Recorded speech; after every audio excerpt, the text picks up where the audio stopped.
I'm on a mission to empower, especially our young people in the workplace, to be able to identify if there's something going on for them to get that diagnosis and get that support.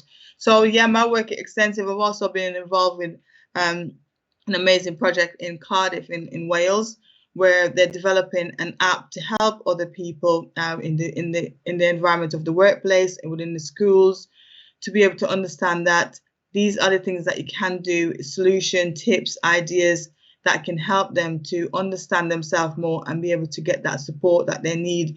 So yeah, and I've also written a book. My book is going to be out next year. I've written a book sharing my own experience, and also to empower other dyslexic out there and other people in general to say, look, if I can, my slogan is, if I can do it, so can you. I mean, a little girl coming from Jamaica used to walk to school bare feet, no shoes, struggling to go to school at times.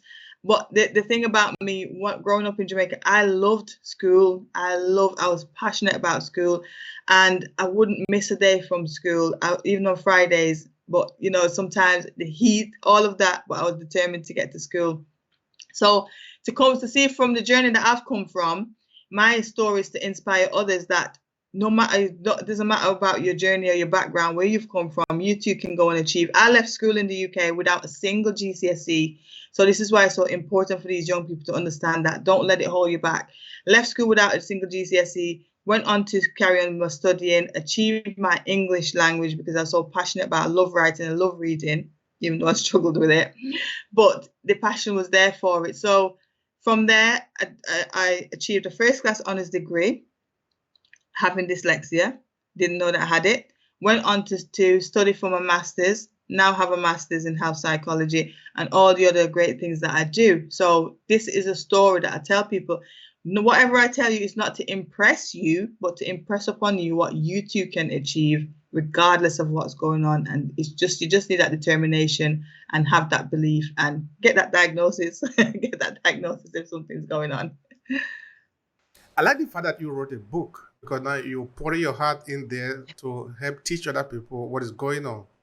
Yeah. All right. But before we get to the book, because I think it's important that you spend some few seconds talking about the book just now, even though it's not yet out.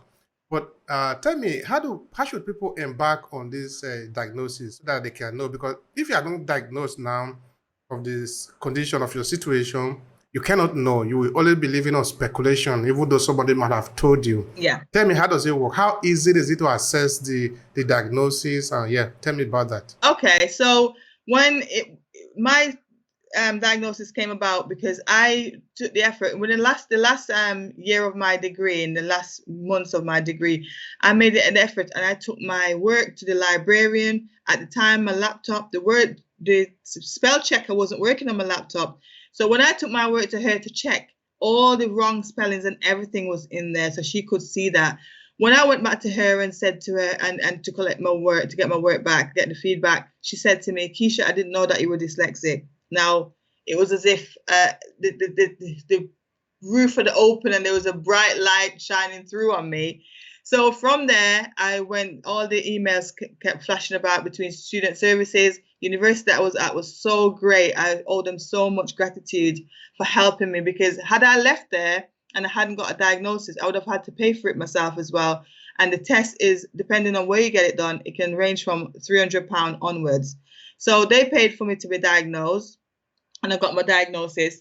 So that's what I'm trying to say, that if there's anything that you suspect that's going on, if you're in the workplace and you're struggling, if you're in school, if you have children in school and you're struggling, if you yourself feel that you're struggling and you need support, go and speak to someone, speak to your doctor. You can speak to your doctor as well and see if they can help to do a referral or something.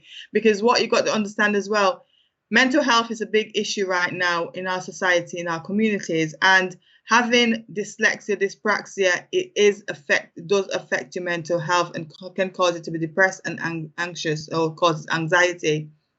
That was something that I've gone through personally as well. So it's important, anything going on, if you have children in school, the best way for you to get a diagnosis rather than paying for it as a parent, which is one of the big barriers to people not getting diagnosed as well, is the school can refer you to the child to be diagnosed. The workplace, should be able to give you the support to help you to get diagnosed and get that help and support that you need, because it's beneficial, it's in their best interest to find out what's going on, because you're going to be more productive once you get that right support in place. And by law, they have to provide that support. So diagnosis, some people want to go and do it privately, can do it privately, if you can afford to. But the big thing is, do not suffer in silence. Seek out how you can get that diagnosis, and then from that diagnosis, you'll get all the right support that you need.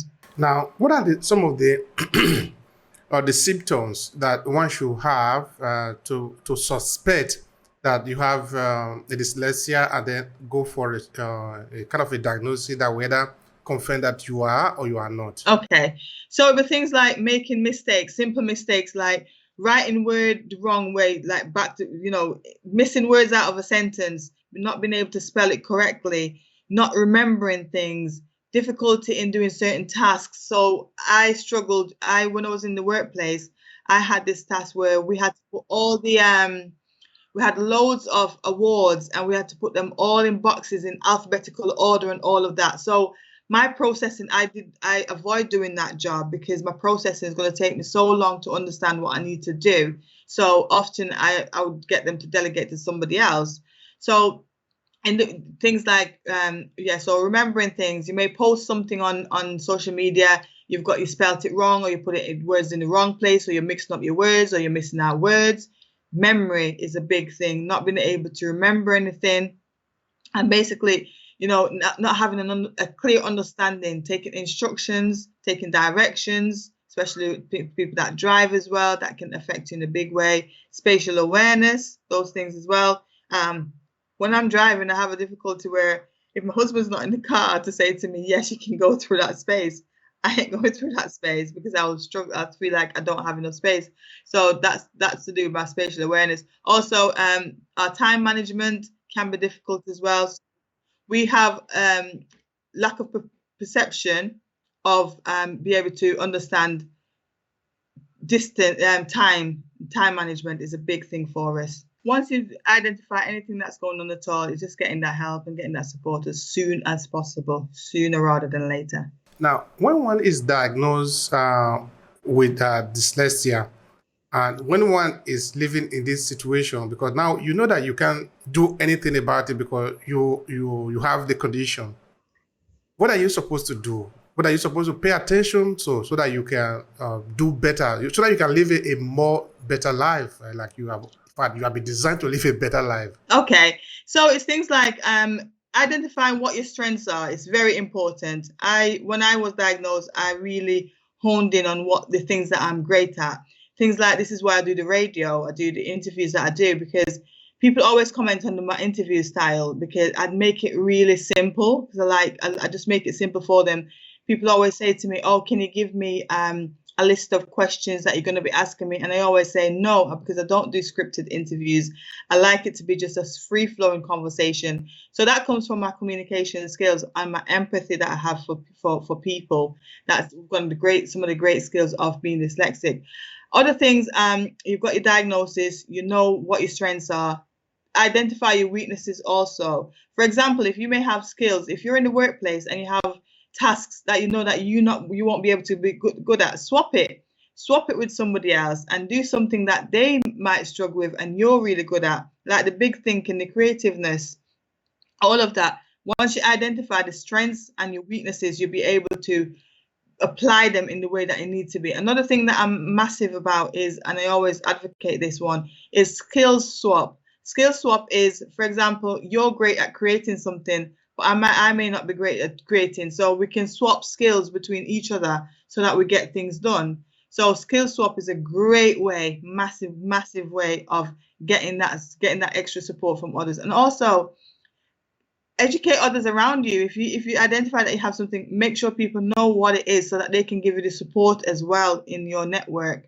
Because when you rack up for example, in families, if you've been invited to a party and you're going to be late, they can know, you know what, she struggles with time management. It's one of those things. You don't use conditions, not an excuse for anything. However, understanding goes a long way. So when people can understand what it is that's going on with you, they'll be able to make, amends with any mistakes that you may make as well. In the workplace, if tasks involve checking information, numbers, and you're not good at all those things, ask somebody else to do it for you, and you do another task that they might be struggling with, or they might not find as interesting as you might find interesting, because our brain thinks so differently in that creative space of things. So a lot of architects are dyslexic because of the way they think about things, the drawings and the creativity that goes in as well. The artists, graphic designers, a lot of them are dyslexic because that's the creativity coming through. So it's all about identifying your weaknesses and your strengths. And if we were to really think about it, all of us have some difficulty in some area, no? Yeah. Yeah. You cannot be good in all the area. It's not possible. And it's about being transparent and being honest about, because don't be ashamed to say that, well, I can't do that task, because there'll be somebody else out there that they can't do something either. So don't compare yourself with other people and thinking, why can't I do that when they can? Because we're not all the same. We can never be. It would be a boring world if we're all the same people. That's true. Now, the people that you are working with, what did they tell you about it? How did they live it? How did they go through it? Okay, other people in my network who have dyslexia, it's all about your support network. I have a lot of people who are acquaintances and in my network who are also neurodiverse, so we understand each other. So your tribe is very, very important. And another thing as well is we are very good at spotting it in other people. But when we spot it in other people, they may not necessarily understand that, yes, there is something. They may deny it. I've seen it in other people before, and I say, I can spot things that I do myself because I know myself and the way I do things, and I can see it in other people, and they might think, I might say, the way you do that is very similar to me, but they won't own up to it and say, you know what, I think I've got something going on. So it's the ownership, really. It's people who have it. They've been diagnosed. A lot of people in my network didn't get diagnosis until university as well. So we have all of that going on in common, so we can share our own lived experience. And no two people who have dyslexia or learning difference is the same. Our experience will be completely different. Everyone's experience is different. We may have different challenges, different strengths, different weaknesses. All of these things make us unique in the way we are. Now, let's talk a little bit about your book. Yeah. Tell us a little bit about it. A little spoiler, just a little thing, little information, so people can be waiting for it. All I can say about the book is it's going to be a great empowerment tool for others. Share my story as well, and to empower others and let them understand that, as I said, if I can do it, so can you. And that's the premise of the book, really. I'm not giving away too much because I can't wait for this book to be released. I can't wait for it to start hitting people's hands for them to actually learn more. The premise of the book is to create more awareness, really, especially in our Black community, because what we tend to be struggling with in our community is denial. There's a lot of denial that's going on in our community, and it shouldn't be. We need to stop that. We need to stop that. There's parents out there who the children are struggling and they're in denial that their children are having those challenges, and they're doing the child more harm than good. So it's more a massive focus on awareness to bring it and to stop the stigma and the shame that's attached to it. Thank you for that. But are there reasons why people are in denial?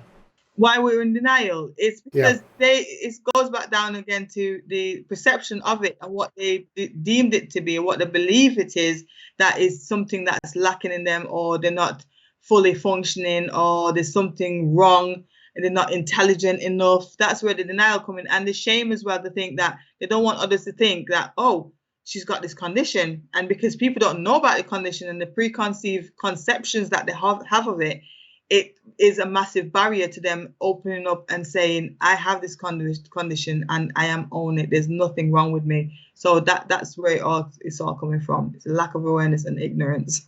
And if you were to say maybe people should take action on that, because it is important to take action, because if you don't diagnose the individual, they won't know what they are suffering from, and they will never act based on an information that they don't have. Yeah. So what would be your message to the people who you are expecting to take action?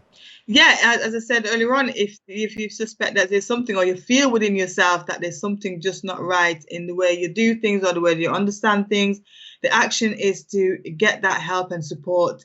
There are many organizations out there now who can be able to get help from. I've had people reach out to me all the time saying that they have the children struggling in school, and I will tell them, speak to them about what they need to do and the steps that they need to take in getting that support for that child. Adults, they might be in the workplace and they're struggling. They need to speak to their employer and speak to them earlier rather than later. And it's a massive thing about people opening up and telling the employer as well, because I think that it's going to hinder them from opportunities. Well, yes, it will hinder you from opportunities if you're not getting the right support, because I was that one in that role where in the workplace, I wanted to progress and it was holding me back because there's always a maths task attached to each interview process. So it's very important as well that workplace recognize and understand that they need to be able to give them the support that they need. Thank you so much for that. All right, now, people that want to connect with you and to do business with you, why not? You are here for business, right? Yeah. How can they connect with you, and why would they connect you? What are the benefits of connecting with you? Okay, connecting with me, they'll find their own, understand a bit more about the condition. They'll be able to get more information about my own live store experience. They can connect with me through LinkedIn, Facebook, Keisha Adair Swaby, and they can also, I have a Empowering Dyslexic group on Facebook that they can join as well. And they can come through and get information in there and get that support from me if they need it. So, yeah. Now, what would be your final thought here to conclude the conversation that we have had today? I believe you have been very empowering, inspiring, and also empowering.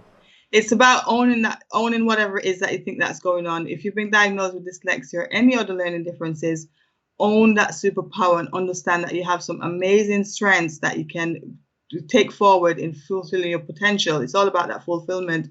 Once you understand where you are and who you are and why you do things the way you do, you'll be able to work on those strengths, hone in on the strengths, and be able to just be there, just be that potential, the full potential that you need to be in this world. We're all come here for greatness, and we are destined for greatness, but you have to go out there and just own it and be the best that you can be. That's Lady K. Thank you so much for the time. It really has been a pleasure on my part. Thank you so much. Oh, thank you. Thanks a lot.